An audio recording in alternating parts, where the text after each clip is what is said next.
स्वागत है आप सभी का देश देशांतर में। मैं हूं प्रीति सिंह। पूरे देश में कोरोना की दूसरी लहर का प्रकोप तेजी से बढ़ रहा है।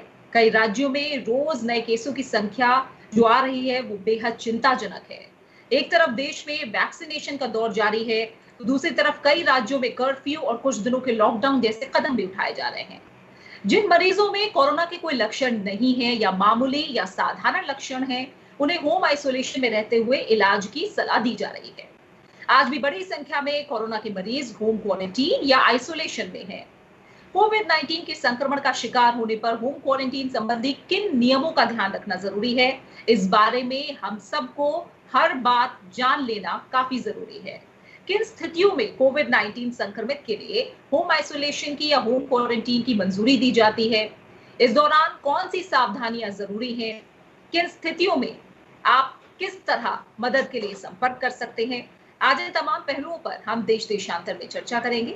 और देश देशांतर में मेरे साथ चर्चा के लिए दो खास मेहमान जुड़ रहे हैं। मेरे साथ है doctor Sunil Aggar, director professor and head community medicine MMC. साथ ही मेरे साथ है doctor Puneet Mishra, professor centre for community medicine AIIMS. आप दोनों मेहमानों का बहुत बहुत शुक्रिया मेरे साथ इस चर्चा में जुड़ने के लिए। डॉक्टर सुनील अग्गर, पहले आपसे शुरुआत करूंगी और मोटे तौर पर समझना चाहूंगी कि होम क्वारंटीन क्या, क्यों ये जरूरी है और इसकी अवधि कितनी होनी चाहिए?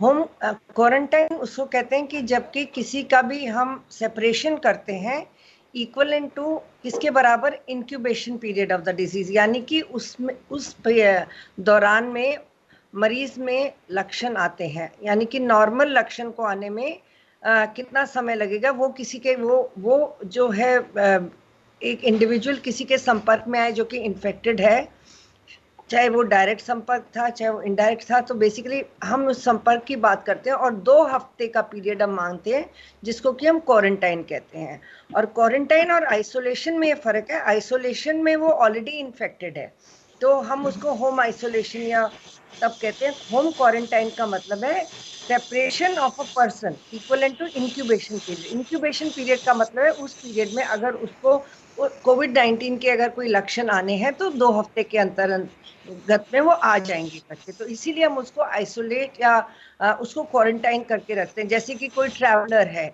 वो किसी के संपर्क में आया और उसको हमें अलग करना है कि हमें ये नहीं पता कि इन्फेक्ट होगा कि नहीं होगा, तो इसको हम लगभग 2 हफ्ते तक करते हैं। या कोई हमारा कुलीग है ऑफिस में या कोई घर में कोई फैमिली मेंबर है जो कि पॉजिटिव हो गया, तो हमें क्वारंटीन करना पड़ेगा जिसको भी जो उसके संपर्क में आए, तो हम 2 हफ्ते के लिए क्वारंटीन करते हैं। आइसोलेशन का मतलब ऑलरेडी इन्फेक्टेड है, परंतु क्वारंटीन का मतलब अभी वो इन्फेक्टेड नहीं है, परंतु 2 हफ्ते हम उसको वॉच करेंगे। ठीक है। और डॉक्टर मिश्रा, इसमें आप क्या जोड़ेंगे? डॉक्टर गर्ग ने हमें बताया कि आइसोलेशन और क्वारंटीन दोनों में क्या अंतर है। आइसोलेशन उनके लिए जो ऑलरेडी इन्फेक्टेड है और क्वारंटीन उनके लिए किसी इन्फेक्टेड के वो अगर संपर्क में आए हैं तो एक तरह से खुद को वो अलग रखे हैं। 2 हफ्ते का समय जिस तरह से उन्होंने बताया, इसके अलावा और ऐसी कौन सी बातें हैं जो हम आइसोलेशन और क्वारंटीन हम दोनों को साथ लेकर चल रहे हैं, इसमें कौन सी ऐसी सावधानियां हैं जो बरतना काफी जरूरी है? देखिए, डॉक्टर गर्ग ने बहुत अच्छे से आपको बताया है कि क्वारंटाइन और आइसोलेशन में क्या डिफरेंस है। तो जैसा कि उन्होंने बताया कि क्वारंटाइन में हम किसको रखते हैं और आइसोलेशन ये है कि अगर आपके पास आज के परिप्रेक्ष्य में अगर हम बात करते हैं, क्योंकि कोविड के परिप्रेक्ष्य में आप बात कर रहे हैं, तो कोविड के परिप्रेक्ष्य में अगर कोई आदमी कोविड पॉजिटिव आ जाता है, भले ही उसको कोई सिम्टम है या नहीं है, अगर वो पॉजिटिव आ जाता है तो उसको हम एक अलग कमरे में रख रहे हैं, अलग जगह रख रहे हैं, वो आइसोलेशन हुआ। अब क्या हुआ, अगर कोई व्यक्ति ऐसा है जो ऐसे किसी व्यक्ति के संपर्क में आया है या ऐसी संभावना है कि उसको कोविड की बीमारी हो सकती है लेकिन अभी नहीं है, तो उसको जो एक्सपोजर जिसको हुआ है उस व्यक्ति को अगर हम कहते हैं कि जब तक उसका इंक्यूबेशन पीरियड है, नॉर्मल जो भी है, उस तब तक के लिए अगर हमें आपको अलग रखेंगे और देखेंगे आप में सिम्टम्स आ रहे हैं या नहीं आ रहे हैं, टेस्टिंग करानी है, जो भी क्राइटेरिया है उस हिसाब से। तो जो मेन चीज है कि क्वारंटाइन वाले लोग अभी हेल्दी हैं, उनमें कोई सिम्टम या बीमारी नहीं आई है, लेकिन हम उनको उतना वक्त देना चाहते हैं क्योंकि जैसे आज अगर मैं किसी से एक्सपोज हो जाऊंगा तो मुझे आज कोविड की बीमारी नहीं हो जाएगी, वो मुझे 2 दिन भी लग सकते हैं और मुझे 7 दिन भी लग सकते हैं। तो यूजली हम 14 दिन इसलिए बताते हैं कि जो यूजुअल टाइम है वो 2 से 7 दिन का है, लेकिन ये 14 दिन तक हो सकता है। तो इसलिए हमने बोला कि 14 दिन तक आप क्वारंटाइन कीजिए, सो दैट कि अगर वो पॉजिटिव होता है तो बाकी लोगों को बीमारी ना फैला सके। तो ये तो क्वारंटाइन वाले की बात हो गई। अब जो लोग आइसोलेटेड हैं वो कौन लोग हैं? वो हैं जो कोविड पॉजिटिव हो चुके हैं। तो जो एसिम्टोमेटिक है बहुत अच्छी बात है, अगर कोविड पॉजिटिव है, एसिम्टोमेटिक है, लेकिन उनको एक तो दूसरों से अपनों को अलग रखना है, उनका जो टॉयलेट है वो अलग होना चाहिए, उनका कमरा अलग होना चाहिए अगर आप घर के अंदर आइसोलेशन में है तो।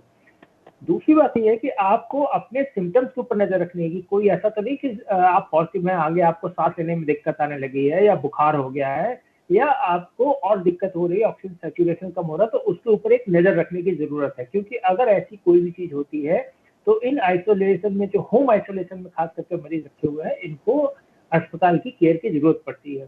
तो आइसोलेटेड मरीजों के लिए मेरा जो सलाह है वो यही है कि आप अपने सिम्टम्स पे ध्यान रखें। अगर आपको सांस लेने में तकलीफ आती है, बहुत ज्यादा बुखार हो रहा है, आपकी जनरल कंडीशन खराब होती है, आपका ऑक्सीजन सैचुरेशन खराब होता है, तो आपको अस्पताल जाने की जरूरत है। क्योंकि होता क्या है कि कोविड में कई बार आप बाकी सब चीज ठीक है, लेकिन आपको हाइपोक्सिया होना शुरू हो जाता है। और इसमें एक किस्म का हाइपोक्सिया होता है जिसको हम साइलेंट हाइपोक्सिया कहते हैं। मतलब ये हुआ कि कई लोगों को जब हाइपोक्सिया होता है तो सिम्टम्स आने लगते हैं, मालूम चलता सांस फूल रही है या सांस नहीं ले पा रहे हैं, कठिनाई है। लेकिन इसमें कई बार ऐसा देखा गया है कि लोगों का ऑक्सीजन लेवल काफी कम हो जाता है और उनको सिम्टम्स नहीं आते हैं। तो वो स्थिति खतरनाक है, क्योंकि मालूम नहीं चलता तो आदमी मर भी सकता है उसमें। तभी हम कहते हैं कि ऑक्सीजन का सैचुरेशन ध्यान से देखिए। अगर आपका सैचुरेशन 92 से नीचे जा रहा है आज के परिप्रेक्ष्य में, तो तुरंत ही आपको अस्पताल से संपर्क करने की जरूरत है।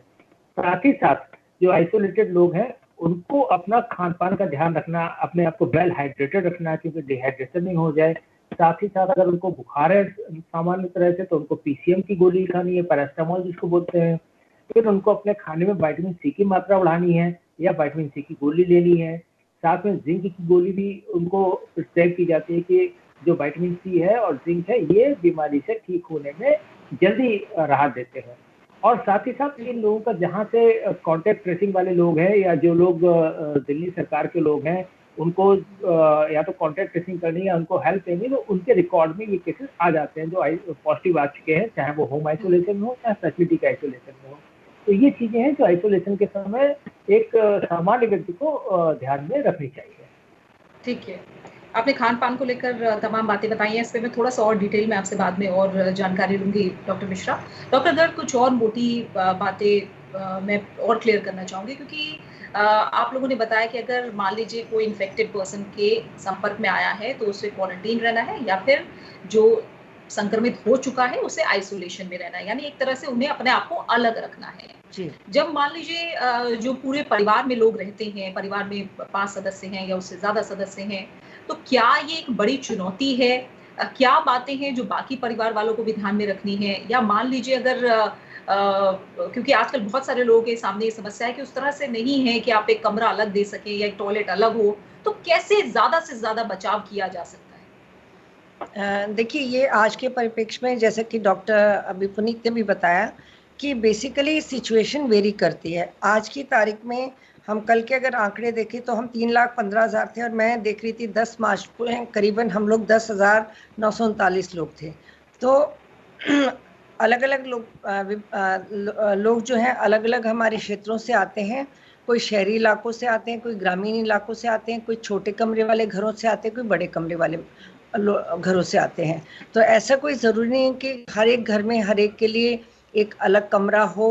डेफिनेटली है कि हम ये मान के चलते हैं कि ऑन एन एवरेज 1 से 2 कमरा, और बहुत कम लोग होंगे जो कि आजकल ये ज़रूर देखा गया थोड़ा सा चेंज कि ये बीमारी जो अभी लेटेस्ट आ रही है वो थोड़ी काफ़ी वेल टू डू लोगों में आ रही है एज़ कम्पेयर टू जो पहले फेज़ में था। तो ये जब हम कमरों की बात करते हैं, एक तो नंबर 1 ये है कि जितना भी बड़ा आपका कमरा है या घर है वो पूरा वेल वेंटिलेटेड होना चाहिए, नंबर 1 उसका, यानी कि आसपास क्रॉस वेंटिलेशन बहुत ज़रूरी है। नंबर 2 ये है कि जो एक कोविड पॉजिटिव मरीज है, यानी कि जो आइसोलेशन में है, उसके संपर्क में बहुत मिनिमम, यानी कि जो उसकी देखभाल कर रहा है केवल वही उनके संपर्क में आए। और जैसे कि डॉक्टर पुनीत ने बताया कि उस कमरे में अलग टॉयलेट होना चाहिए, परंतु अब मैंने ये भी काफ़ी लोगों से इंटरेक्ट किया और अब हम क्योंकि होम आइसोलेशन की तरफ ज़्यादा ध्यान दे रहे हैं, तो और ये भी पॉसिबल नहीं है कि आपको कोविड केयर सेंटर वगैरह में भी जगह मिल जाए। तो ये ज़रूरी है कि अगर आपके पास में टॉयलेट भी अगर कोई और लोग शेयर कर रहे हैं तो बहुत प्रॉपरली उस टॉयलेट को डिसइंफेक्ट करना, यानी कि जब वो टॉयलेट फ्लश हो रहा है तो, और आपका वेस्टर्न टॉयलेट है तो उसका आप फ्लैप ऊपर कर दीजिए, यानी कि उसको ढक दीजिए ताकि आपके जो एरोसॉल्स वगैरह हैं वो ना आए, और टॉयलेट में रेगुलरली डिसइंफेक्शन करते रहेंगे। और जो मरीज है इस दौरान हम ये मान के चलते हैं कि जो उस टाइम में घर में रह रहा है वो कंपैरेटिवली उसको कम लक्षण है, यानी कि वो हेल्दी है। तभी हेल्दी मतलब कहने का मतलब है तो डिजीज, परंतु उसको जरूरी नहीं कि उसका ऑक्सीजन लेवल और उसका लो नहीं है, वो अपने आप को मैनेज कर पा रहा है, ठीक से खाना खा पा रहा है, परंतु वो कोविड पॉजिटिव है। उसको बाकी लक्षण हो सकते हैं जैसे कि बॉडी एक है, पेन है, उसको स्वेलिंग में थोड़ी डिफिकल्टी, और आजकल थोड़े अनयूजुअल सिम्टम्स भी आने लगे हैं, जैसे कि हाई ग्रेड फीवर है, पेन इन एब्डोमेन है, लूज मोशंस हैं। ये सारे थोड़े हमारे डिफरेंट सिम्टम्स भी आजकल हो रहे हैं, जो कि पहले हम इतना नहीं देखते थे। पहले हम केवल 3 या 4 सिम्टम्स पे, यानी कि लक्षण पे ध्यान देते थे, जिसमें कि फीवर, कफ, सोर थ्रोट, बॉडी एक, तो हम कहते थे कि आप तुरंत अपनी जांच करवाइए। परंतु अब केवल अगर लूज मोशंस भी हैं तो भी हम कहते हैं कि आप अपनी जांच करवाइए, क्योंकि कोविड आजकल विभिन्न तरीकों से आ रहा है। तो ये अब जैसे कि मैंने बताया कि घर में जो है उसको एकदम जो आइसोलेशन में है उसको अपनी पूरी फैमिली से अलग कर लेना है, और हमने ये देखना है कि घर में जो है वो अलग कमरे में रहेगा। अगर 2 कमरे वो हैं, अगर एक ही कमरे में 5-6 तो ये संभव नहीं है। तो जरूरी है कि हम उसको कोविड केयर सेंटर या आसपास में कोई जगह है, रूम है, क्योंकि अब पिछले कुछ दिनों में मैं डॉक्टर पुनीत से भी कहना चाहूंगी कि इतने फोन्स आए जितने जिंदगी में नहीं आए होंगे कि कहाँ हम रहें, कहाँ जाएं। हम यहाँ से दूर नहीं जाना चाहते क्योंकि हमारी फैमिलीज जो है हम उसको नहीं छोड़ पा रहे हैं। तो ये बगल में नेबरहुड में कई लोगों ने इंतजाम किया अलग कमरे का। तो इस तरह से बेसिकली बहुत सारे चैलेंजेस अब आ गए हैं करके, तो उन्हीं चैलेंजेस के अनुसार हमें चलना पड़ेगा। जी डॉक्टर मिश्रा, मैं आपसे थोड़ा और समझना चाहूंगी कि जब हम होम क्वारंटीन या होम आइसोलेशन की बात करें, क्योंकि आजकल लोगों में पैनिक बहुत ज़्यादा है, जिसकी भी रिपोर्ट अगर पॉजिटिव आ रही है या फिर अगर कोई किसी कोविड पॉजिटिव के संपर्क में आ रहा है तो वो पैनिक बहुत ज़्यादा कर रहा है। इस समय घबराहट बहुत ज़्यादा हो रही है लोगों में, और लोगों को शायद ये विश्वास उतना नहीं हो रहा है कि वो होम आइसोलेशन या होम क्वारंटीन रहकर भी अपनी देखभाल अच्छी तरह से कर सकते हैं। तो ऐसे लोगों को आप इस समय क्या मैसेज देंगे? सबसे पहले तो मैं ये कहना चाहूँगा कि जो लोग हैं इस चीज़ को इस प्रकार से देखें कि अगर बीमारी हो भी गई है, तो 90% से ज़्यादा लोग हैं जो ठीक होके घर आ जाएंगे।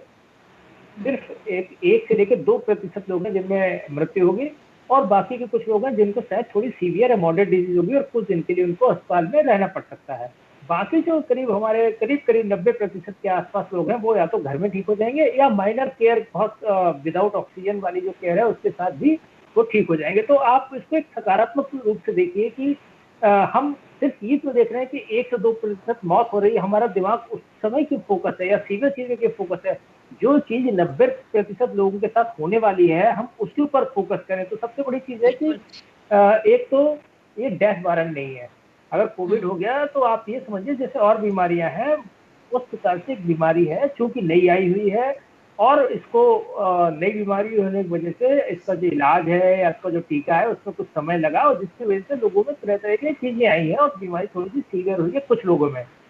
तो ये अगर दूसरा एग्जाम्पल अगर मैं दूँ, बहुत सारी बीमारी आती है, वायरल फीवर हर साल होते हैं, बहुत सारे वायरल फीवर होते रहते हैं, ये भी एक तरीके से। तो क्या हमें उससे घबराने की जरूरत है? ठीक है, आता है, कुछ लोगों को सीवियर होता है, कुछ लोगों को अस्पताल में भर्ती करना पड़ता है, लेकिन अधिकतर लोग ठीक होकर चले जाते हैं। तो अगर वो इसको इस प्रकार से देखेंगे कि ये एक ऐसी बीमारी है और ठीक होकर अपने घर चले जाएंगे, तो मुझे लगता है कि वो उनको ज्यादा हेल्प करेगा। और साथ ही साथ मीडिया को मैं ये कहना चाहूंगा कि बहुत सारे मीडिया चैनल सिर्फ नकारात्मक खबरें दिखा रहे हैं। मुझे लगता है थोड़ा सा मीडिया को ये चीज भी दिखानी चाहिए ताकि जनता को मालूम चले कि कितने सारे लोग ठीक होकर घर जा रहे हैं, कितने सारे लोगों को दवाई भी मिल रही है। ये न्यूज आएगी कि इस अस्पताल में सिलेंडर खत्म होने वाला है, लेकिन आप ये बताइए मेजोरिटी ऑफ अस्पताल में सबको सब दवाइयाँ मिल रही हैं, सब चीजें सुविधाएं मिल रही हैं।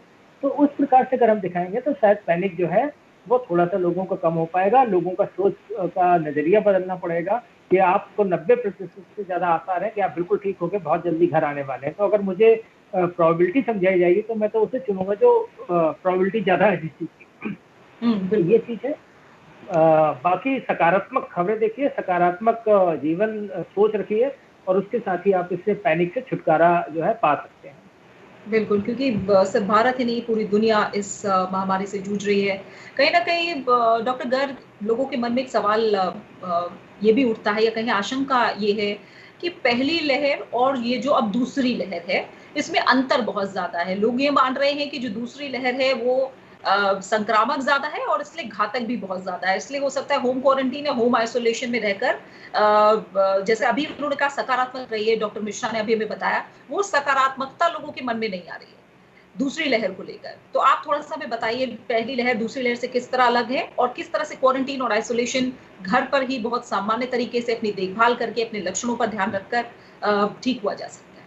इतनी तेजी से हम बढ़ रहे हैं तो लोगों के मन में उतना ही डर भी आ रहा है कि इतने लोग हो गए, पता नहीं क्या हो जाएगा करके। तो यहाँ पे बहुत ज़रूरी है कि हम ये जानकारी ज़रूर दें कि इस टाइम में डिजीज़ अधिक मात्रा में तो ज़रूर है, परंतु ये जल्दी से जल्दी ठीक हो जाएगा अगर आप अपनी देखभाल करेंगे, आप प्रिकॉशंस बरतेंगे, यानी कि कोविड अप्रोप्रिएट बिहेवियर का पालन करेंगे, घर में रहते हुए भी आप मास्क पहनेंगे, आप सैनिटाइजेशन करेंगे और आप बेसिकली जो आपको अगर जो भी केयर या ट्रीटमेंट लेना है उसको आप लेंगे। जैसे कि इसमें मैं ये भी कहूँगी ट्रीटमेंट का तो बहुत ज़्यादा रोल है नहीं अगर आप होम की बात करते हैं, एक्सेप्ट मल्टीविटामिन, जिंक वगैरह जो कि कहते हैं, परंतु मैं as a public health person ये कहती हूँ कि आप बैलेंस डाइट लें, आप डिफरेंट कलर्स के फ्रूट्स, वेजिटेबल्स, जो भी आपकी आर्थिक स्थिति के अनुसार आप हैं उसका सेवन कीजिए। साथ ही साथ अपने माइंड को थोड़ा सा आप बिल्कुल ऐसे रखिए कि जैसे बोलते हैं आपकी खुशी की स्टेट हो माइंड में। ऑफ कोर्स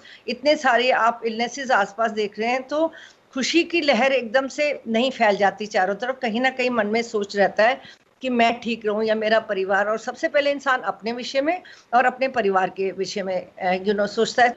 एक कोई भी आप चैनल ऑन करेंगे तो बीच में जरूर कुछ चीज हट के आनी चाहिए कोविड से, चाहे वो जैसे पहले हमने शुरू किया था कि उसमें हमने कुछ सीरियल्स लाए, पॉजिटिविटी लाए, तो ताकि इस इंसान का दिन भी अच्छे से कटे, उनका मानसिक स्वास्थ्य भी ठीक रहे। साथ साथ हम ये भी कहें कि अगर वो सुबह सुबह वॉक पे भी जाना चाहते हैं तो मास्क पहन के जाएं। ये नहीं कि अपनी रोजमर्रा की जिंदगी को आप खत्म कर लें, जिंदगी तो वैसे ही चलेगी करके, परंतु जितना कम से कम आपका बाहर जाना हो, यानी कि आवश्यक चीजों से।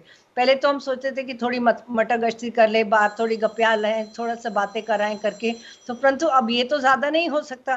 परंतु आपकी रोजमर्रा की जो जिंदगी है, यानी कि आप पहले मॉर्निंग वॉक के लिए जा रहे थे, उसके बाद में आके अपना नाश्ता करते हैं, उसके बाद में आपका जो भी आपकी दिनचर्या है उसको बड़े पॉजिटिव तरीके से बिताएं। और मुझे ये भी है कि घर में जो एल्डरलीज हैं इस समय काफी उनका बहुत योगदान रहता है, तो उनको निग्लेक्ट ना करें। तो हम पॉजिटिव चीजें बहुत सारे अपने जो घर में बड़े बुजुर्ग हैं उनसे सीख सकते हैं, ताकि वो हम लोग एक तो उससे माइंड भी डाइवर्ट होता है और अपनी संस्कृति के बारे में भी जानने का बहुत अच्छा अवसर मिलता है। तो ये भी मैं जरूर कहना चाहूंगी कि पूरी तरीके से एक हॉलिस्टिक अप्रोच होनी चाहिए। और परंतु जो अगर आपने आज का टाइम ये भी है, मैं ये भी जरूर कहना चाहूंगी कि काफी लोग ऐसे हैं जो कि होम बेस्ड केयर पे भी हैं, क्योंकि अस्पताल में बेड नहीं मिल रहे, होम बेस्ड केयर काफ़ी ज़्यादा मात्रा में लोग इस्तेमाल कर रहे हैं। बड़े बड़े सेक्टर्स जो हैं, कॉर्पोरेट सेक्टर्स, वो प्रोफेशनल होम बेस्ड केयर के साथ भी आए हैं। तो मैं ये भी कहूँगी कि होम बेस्ड केयर के साथ में ये भी है कि फिर कोई और भी आपके घर में आएगा करके, यानी कि वो मरीज की देखभाल करने के लिए, तो उनसे भी कोऑपरेशन बहुत ज़रूरी है करके। और ये हम ज़रूर उनको पूरी से पूरी सुविधा प्रदान करें ताकि वो आपके मरीज की अच्छे से देखभाल कर सके। अगर उसको, और कई अब तो ये भी फैसिलिटी होगी कि घर में होम बेस्ड केयर के अंतर्गत ऑक्सीजन और इवन वेंटिलेटर का भी सुविधा उपलब्ध है। तो ये होम बेस्ड, क्योंकि अस्पताल में बेड्स बहुत लिमिटेड है, मिल नहीं रहे हैं, जहाँ भी फोन करो चाहे वो ऑक्सीजन रिलेटेड बेड है, वेंटिलेटर बेड है।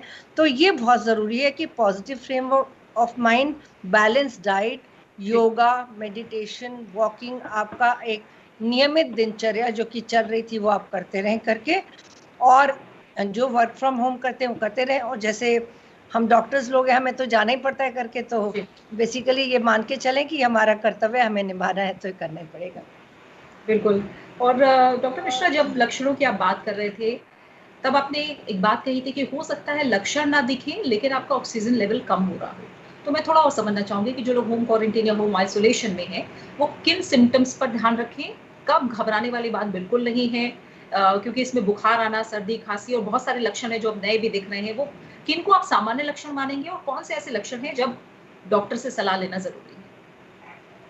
देखिए, सबसे पहले हमें ये समझना होगा कि इसके सामान्य लक्षण क्या हैं। जैसे कि आपने अभी चर्चा की, तो उसमें ये कि आदमी को बुखार आ सकता है, खांसी है, गले में दर्द है, मस्कुलर पेन है, वीकनेस है, ये सारी चीजें व्यक्ति में हो सकती हैं और ये शुरुआती सिम्टम हो सकते हैं। इसके अलावा अन्य सिम्टम है, चाहे पेट दर्द हो या कई लोगों को पेट खराब होना, ये सिम्टम्स भी हो सकते हैं। इसके अलावा कुछ अन्य सिम्टम्स भी आते हैं। लेकिन जब मैं आपसे साइलेंट हाइपोक्सिया की बात कर रहा था, पहले मैं उसे समझाऊंगा और उसके बाद मैं बाकी चीज में आऊंगा। होता क्या है कि कई सारी बीमारियों में हाइपोक्सिया होता है। हाइपोक्सिया का मतलब है जब आपके शरीर में ऑक्सीजन की खून में सफिशिएंट मात्रा नहीं है। और हमें मालूम है शरीर के हर अंग को ऑक्सीजन चाहिए, हर समय ऑक्सीजन चाहिए। अगर ऑक्सीजन नहीं मिलेगी तो उससे मृत्यु हो जाती है। अभी क्या है, इसमें यूजली जब आपको हाइपोक्सिया होता है तो आपको सांस मालूम चलता है, सांस फूलती है, सांस लेने में दिक्कत है, वो सारी चीजें आनी शुरू हो जाती हैं, सिम्टम्स आते हैं। तो मरीज अस्पताल पहुंच जाता है। इससे कई बार ब्रोंकियल एज्मा की केसेज हैं और रेस्पिरेटरी डिजीज है, उसमें मरीज को लक्षण आते हैं, वो अस्पताल चला जाता है और उसको हाइपोक्सिया ट्रीट हो जाता है। यहाँ क्या हुआ, देखा गया है कोरोना में लोगों का ऑक्सीजन का स्तर 90-80 भी आ गया, 70 तक भी आ गया, कई लोगों का 60 तक आ गया और उनको मालूम नहीं चलता है कि उनका ऑक्सीजन का कोई लेवल कमा रहा, क्योंकि उनको सिम्टम नहीं आए और आदमी खड़े खड़े उसको लगता है मैं ठीक था, वहीं पे आदमी के बाद मृत्यु को प्राप्त हो जाता है। तो उस चीज को रोकने के लिए हम लोग ये कहते हैं कि अपना ऑक्सीजन का सैचुरेशन जो है वो आप चेक करते रहें। और कैसे चेक करना है, बहुत एक छोटा सा इंस्ट्रूमेंट आता है जिसे हम पल्स ऑक्सीमीटर कहते हैं, जो उंगली में लगा लेते हैं और हम उससे चेक करते हैं। दिल्ली सरकार भी उपलब्ध कर रही है जो बीमार लोग हैं उनको, और आप इसको अपने घर के जो मेडिकल स्टोर है उसके पास से ऑनलाइन में खरीद सकते हैं। अब बात आती है कि कौन से सिम्टम सीवियर है। तो अगर आप अपना ऑक्सीजन का लेवल चेक कर रहे हैं, ऑक्सीजन आपका अगर कम होता जा रहा है, देखिए यूजली हम 94 तक मानते हैं, उससे कम में हम कहते हैं कि आप डॉक्टर को दिखाइए। लेकिन यहाँ पे क्योंकि कोविड की सिचुएशन चल रही है, हमें मालूम है थोड़ा सा ऑक्सीजन है, तो अगर 92 से नीचे जाता है तो आपको जरूर अस्पताल में संपर्क करना चाहिए। हम ये भी कहते हैं कि अगर मान लीजिए किसी का सैचुरेशन 96, 95, 94 की तरफ जा रहा है तो उसको घर में पहले प्रोन लिटाइए, मतलब पेट के बल लिटाइए, क्योंकि उससे भी ऑक्सीजन का लेवल थोड़ा सा इम्प्रूव होता है। इसके बावजूद भी अगर आपका ऑक्सीजन लेवल इम्प्रूव नहीं हो रहा है तो जरूर डॉक्टर के पास जाना पड़ेगा। फिर बात आती है कि इसके अलावा क्या हो सकता है। अगर आदमी को इतना तेज बुखार है, बेहोशी आने लगे, या फिर उसको अन्य कोई ऐसी तकलीफ है जो आपको लगता है कि या तो बोल नहीं पा रहा है या एकदम वीकनेस है, तो तुरंत ही, या सांस लेने में बहुत ज्यादा दिक्कत आ गई, तो भी आपको अस्पताल में जाना पड़ेगा, जिन्हें हम डेंजर साइन कहते हैं। हमें लगता है कि चलो कहीं ऐसा तो नहीं हो रहा। उसके अलावा जो चीज ध्यान रखने वाली बात है वो ये है कि जो भी आपको मेडिकेशन बताई गई है, जैसे कई बार डॉक्टर्स लोग बता रहे हैं कि आप विटामिन सी, जिंक और ये सारी चीज लेते रहिए। कई जगह आइवरमेक्टिन दिया जा रहा है, कई जगह एजिथ्रोमाइसिन भी दी जा रही है। ठीक है, तो वो दवाइयाँ आप रेगुलरली जैसे भी आपके चिकित्सक ने बताया है वो आप घर पे रहते समय लेते रहें, अपने सिम्टम्स के ऊपर ध्यान रखें और पैनिक नहीं हो। मैडम जैसे अभी डॉक्टर गर्ग बता रही थी, रेमडेसिविर की बात कर रहे थे, तो कई बार ऐसे लोगों को सुनने में आया है कि रेमडेसिविर पता नहीं मिल जाएगी तो शायद बिल्कुल रामबाण है, जबकि ऐसा नहीं है। बहुत ही छोटा सा एक वर्ग है जिसमें देने में शायद थोड़ा सा फायदा होता है, वो भी इस चीज में कि उनका जो हॉस्पिटल स्टे वो कम हो जाता है। तो ये एक दवाई भी है, जो भी आपको चिकित्सक ने दवाइयां बताई हैं उन दवाइयों का ध्यान दें। अगर आप होम आइसोलेशन में हैं, आप रेमडेसिविर या प्लाज्मा के पीछे नहीं जाए, वो बहुत ही छोटे से वर्ग में उसका शायद फायदा है। कंफर्म अभी पूरा पक्का ये भी नहीं कि उसका कितना फायदा है। और अपना ऑक्सीजन सैचुरेशन सबसे जो इम्पोर्टेंट है, वो अपना ऑक्सीजन सैचुरेशन चेक करते रहें, अपना हाइड्रेशन बना के रखें। हाइड्रेशन मतलब शरीर में पानी की कमी होने लगती है, तो आपको जो तरल पदार्थ है वो ज्यादा लेने, चाहे वो शिकंजी हो, छाछ है, नारियल पानी है, फ्रूट जूस है, इस प्रकार की चीजें आपको लेनी है ताकि आपका हाइड्रेशन अच्छा रहे, आपका जो इलेक्ट्रोलाइट्स है वो ठीक ठाक बने रहे। और साथ ही साथ पौष्टिक आहार लेते रहें, क्योंकि आपके बॉडी को कैलोरीज की भी जरूरत है, पोषण की जरूरत है। तो जो पौष्टिक आहार है वो आप लेते रहें। और अपने घर में, जैसे मैडम ने बताया था कि अगर आपके पास अलग से टॉयलेट नहीं है, अलग से, क्योंकि बहुत सारे केसेज आ रहे हैं नहीं जा सकते, तो जो मैक्सिमम प्रिकॉशन है, जितना ज्यादा से ज्यादा आप लोग से दूर रह सकते हैं, एक कोने में डाल दीजिए पूरा एक साइड में कर दीजिए। बाथरूम अगर एक है तो अगर इन्फेक्टेड व्यक्ति बाथरूम जा रहा तो उसके बाद अच्छी तरीके से जब वो फ्लश हो जाए, साफ हो जाए, उसके कुछ देर के बाद जाए, ताकि जो अगर एरोसॉल वहाँ पे उपस्थित है तो किसी दूसरे व्यक्ति में नहीं जाए। साथ ही साथ हर समय मास्क लगा के रखना है, कोविड अप्रोप्रिएट बिहेवियर का पालन करना है। अगर इन सब के साथ रहेंगे तो आप दूसरों को ट्रांसमिशन का खतरा बहुत कम कर देंगे, ताकि अगर बीमार हैं, घर में हैं, तो बाकी लोगों को जितना बचा सकते हैं। और इस बार के संक्रमण में बात ये है कि बहुत ज्यादा, जैसे मैडम ने बताया था कि पहले एक घर में अगर 10 लोगों में 3 से 4 इफेक्टेड हो रहे हैं तो अब तो 7 से 8 लोग जो है वो अफेक्ट हो रहे हैं। तो ट्रांसमिशन ज्यादा है, तो आप अगर सारे प्रिकॉशन लेंगे, कोविड अप्रोप्रिएट बिहेवियर इस्तेमाल करेंगे, मास्क लगाएंगे, तो शायद हम उस संक्रमण की दर को थोड़ा कम कर पाएंगे। तो संक्रमण उतनी तेजी से आगे नहीं बढ़ेगा और हमें कंट्रोल करने में सहायता मिलेगी। यानी कि संक्रमण जल्द से जल्द कम हो और हम फिर से सामान्य स्थितियों की ओर लौटे, इसमें बहुत बड़ी भूमिका हम सब की होगी, हर एक व्यक्ति की होगी। और जिस तरह से आप दोनों ने ज़रूरी सलाह और सुझाव दिए हैं, उनका सब लोग ध्यान रखेंगे, उन पर गौर करेंगे और उनका पालन करेंगे और इससे फायदा उठाएंगे, ये उम्मीद हम कर रहे हैं। डॉक्टर गर्ग आपका, डॉक्टर मिश्रा आपका, दोनों मेहमानों का फिलहाल बहुत बहुत शुक्रिया। समय यही हमारा पूरा हो गया है, तो उम्मीद है कि आज दी गई सलाह और सुझाव आपके काम आएंगी। इन बातों का जरूर ध्यान रखें और जाते जाते एक बार फिर आपको याद दिला दें कि संक्रमण से ठीक होने के लिए मन की पॉजिटिव होने का बहुत बड़ा रोल रहता है। घर पर रहते हुए आप ज्यादा नेगेटिव खबरें ना सुने, बेहतर होगा अच्छी किताबें पढ़े, अच्छी फिल्में, वीडियोस देखें, पहेलियां सुलझाएं और अपने आप को व्यस्त रखें। अपने परिवार वालों से लगातार संपर्क में रहे। यानी यकीन मानिए कि जो मानसिक सकारात्मकता है, सकारात्मक सोच है, उसके साथ रिकवरी में बहुत हद तक आप सभी को फायदा मिलेगा। इसी उम्मीद के साथ, इसी सोच के साथ देश देशांतर में फिलहाल इतना ही। अपना अच्छे से ख्याल रखिए। नमस्कार।